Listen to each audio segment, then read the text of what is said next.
para pemirsa Suyanto.id. Halo, halo. Mudah-mudahan saudara semua sehat walafiat. Nah, ketemu lagi dengan channel Amar Ma'ruf Media Sosial. Juga channel untuk berbagi pengetahuan dan belajar sepanjang hayat.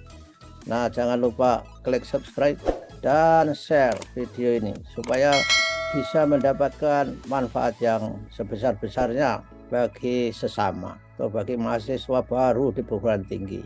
Dan tentu saja kalau video ini sampai ke laptop Anda, ini adalah berkat editor channel kita, Mas Heri Teguh Yono. Beliau guru SMP Negeri 2 Karanganyar, Kabupaten Ngawi di Jawa Timur. Kali ini kita bincang-bincang mengenai statistik dasar dengan tema payung korelasi, dan lebih spesifik lagi kita akan membicarakan korelasi bukan merupakan hubungan sebab akibat. Narasumbernya Profesor Ali Saukah PhD. Beliau adalah guru besar Universitas Muhammadiyah Kalimantan Timur. Dan saudara, kita sapa dulu beliau. Assalamualaikum warahmatullahi wabarakatuh. Pak Ali. Waalaikumsalam warahmatullahi wabarakatuh. Pak Yanto, kabarnya gimana? Baik-baik ya? Alhamdulillah, kita 7 hari ketemu lagi di sini. Selalu baik, Ya, selalu baik, tetapi waktu berjalan sehingga umur kita selalu bertambah, Pak Ali. Oh, selalu berkurang, maaf. ya. Siap-siap. Yang penting kita bersiap-siap Ya, kapanpun. Siap. siap. Ya, kita selalu siap beramal soleh untuk berbagi Insya pengetahuan Allah. di sini. Ya, oke, Pak Ali. Gimana ini korelasi yang kebanyakan orang Ya, lalu menafsirkan merupakan hubungan sebab dan akibat? Apa syaratnya untuk itu? Kan, Pak Ali? ya. Ini episode ke-6 yang payung besarnya itu masalah statistik yang mendasar ya. Nah, sekarang ini kita bicara mengenai konsep dasar dari korelasi yang seringkali salah dimengerti, Ya, tapi sebetulnya salah paham atau salah dimengerti itu karena Pak memang ada Ali, dasarnya. salah paham atau pahamnya salah? Ya, pahamnya salah. Tapi paham salah ini karena gini Pak Yanto, korelasi itu selalu menggunakan kalau korelasi bivariat ya, dua variabel itu pakai X dan Y ya. Ya, Kemudian X dan Y itu kalau kemudian ada yang bertanya pada saya itu sebenarnya lambang apa? Memang X itu digunakan untuk melambangkan variabel independen, variabel bebas. Sedangkan Y itu digunakan untuk melambangkan variabel terikat. Jadi seolah-olah memang dengan adanya simbol X dan Y itu hubungan sebab dan akibat, hubungan antara variabel bebas dengan variabel terikatnya. Jadi dari segi simbol itu memang menyesatkan, ya, membuat orang salah paham.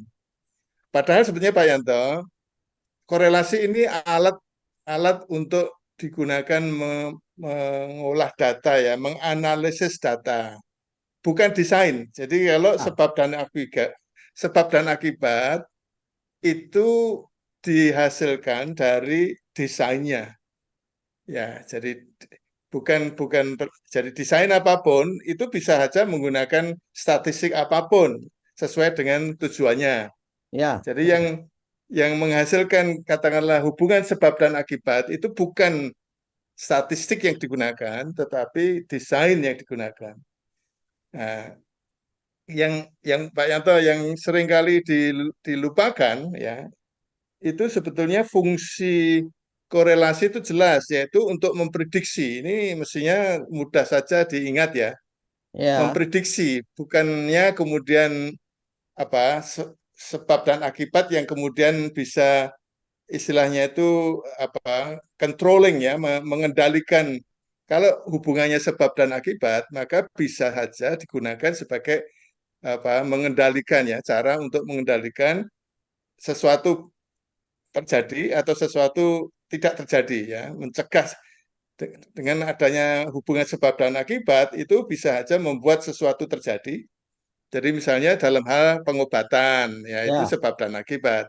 Mhm. Ya, dalam hal penyakit itu kemudian sebab dan akibat yang kemudian dilihat untuk mencegah penyakit itu seperti apa. Nah, tetapi itu tidak bisa ditarik simpulan tentang sebab dan akibat itu dari penggunaan korelasi Mhm. tanpa melihat desain penelitiannya. Jadi korelasi itu hanya untuk memprediksi saja. Mhm. Ya. Ya, Ya. Jadi yang selama ini terjadi itu anak-anak itu lebih pede mengatakan bahwa ini mempengaruhi itu dengan korelasi itu. Kalau dikatakan ini berhubungan signifikan antara X dan Y itu nggak mantep kali. Nggak zaman sekarang ini saya juga aneh mereka itu. Ini benar-benar orang yang salah paham dan pahamnya salah ini. Iya kan? jadi banyak ya Pak Yanto ya yang pahamnya salah. Oh, masih banyak dan itu menikmati seperti itu. Ya oke lah. Untuk penelitiannya itu tidak memiliki kutukan yang instan. Misalnya COVID misalkan saja. Kalau itu memiliki kutukan instan, saya kira bahaya itu. Hasil-hasil yang dikatakan itu.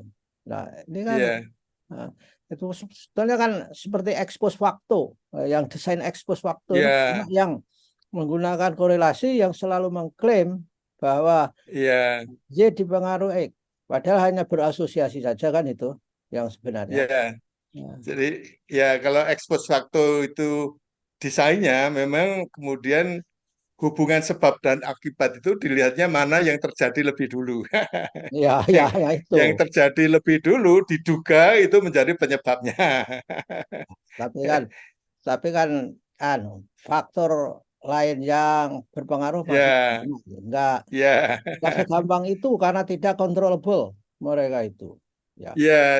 Jadi yang pernah kita diskusikan, bincangkan sebelumnya itu yang paling tepat untuk melihat hubungan sebab dan akibat itu ya desainnya eksperimen ya. Itu sudah pernah kita bincangkan. Jadi Pak Yanto, anu apa pada dasarnya ada satu hal lagi, Mhm. korelasi itu diremehkan gitu ya. Ya, ya. Jadi kalau kemudian ada disertasi ya, disertasi kemudian itu data analisis datanya menggunakan korelasi itu sudah langsung ditolak gitu karena itu dianggap ya padahal sebetulnya dari segi data, dari segi apa alat untuk menganalisis data, tidak ada salahnya korelasi. Yang Mhm. salah itu yang dikorelasikan itu hal-hal yang sudah jelas, Ya, ya. Mhm. bukan hal-hal yang baru. Jadi misalnya hal baru itu artinya fenomena COVID misalnya. Mhm. Fenomena COVID itu kan hal yang baru ya, artinya Ya, memang dulu mungkin pernah ada, tapi ini yang barusan kita lewati itu fenomena baru. Jadi kalau kemudian studi tentang studi tentang COVID menggunakan korelasi sebagai analisis datanya, sebetulnya tidak ada masalah, ya. karena itu memang hal yang baru.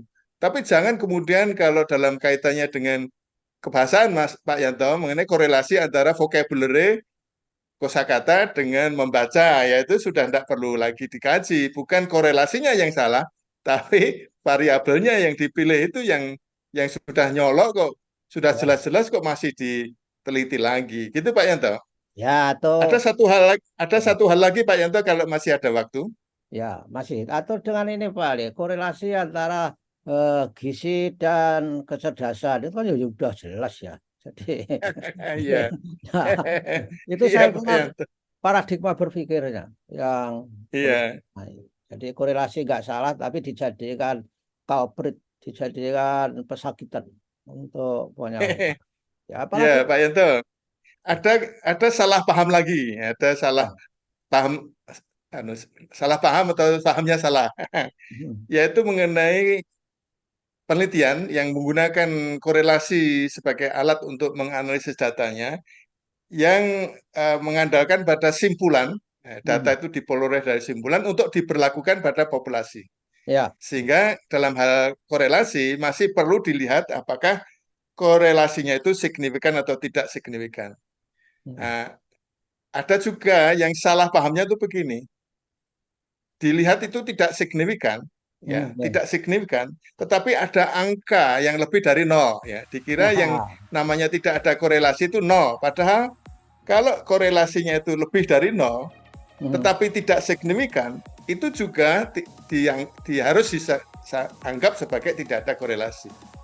hmm, Jadi ada pernyataan gini Pak Yanto, ya, walaupun korelasinya tidak signifikan, tapi melihat angkanya 0,3 misalnya, maka kemudian ada hubungan antara X dan Y, itu yang keliru. ya, Jadi ya, walaupun angkanya 0,3, 0,3 itu kan lebih dari 0 ya, ada 0,0 sekian. Ini 0,3 itu bisa saja tidak signifikan. Nah, kalau tidak signifikan, maka tidak bisa disebut ada korelasi. Itu Pak ya, Yanto, itu yang salah paham yang lebih serius lagi Pak Yanto. ya. Nggak tahu bahwa untuk justifikasi ada tidaknya itu kan tergantung p-value atau probabilitasnya itu atau signifikansinya itu dilihat dari aspek yang lain. Tapi mungkin belum sampai pelajarannya sampai ke situ Pak Ali. Oke, gimana? Jadi mungkin saja untuk episode berikutnya kita masuk ke wilayah konsep-konsep dasar statistik yang terkait dengan statistik inferensial Pak Yanto. Ya oke, ya oke Pak Ali. Saya kira ini sebagai dasar untuk menuju ke pengertian statistik inferensial, bukan dasar, artinya hierarki, supaya pemahamannya itu tidak salah dan juga tidak salah paham. Begitulah Pak Ali. Terima kasih Pak Ali. Kita sudah bincang-bincang, sudah berpuluh-puluh episode kita lahirkan. Mudah-mudahan walaupun nggak banyak yang, bukan ribuan yang mengikuti, tapi bermanfaat sebagai ilmu bagi yang Amin, suka amin. mendengarkan, bagi yang suka kepo, bagi yang suka memiliki curiosity. Begitu, kita ketemu lagi minggu depan Pak Ali. Insya Wassalamualaikum Allah. warahmatullahi wabarakatuh. Waalaikumsalam warahmatullahi wabarakatuh. Terima kasih Pak Yanto.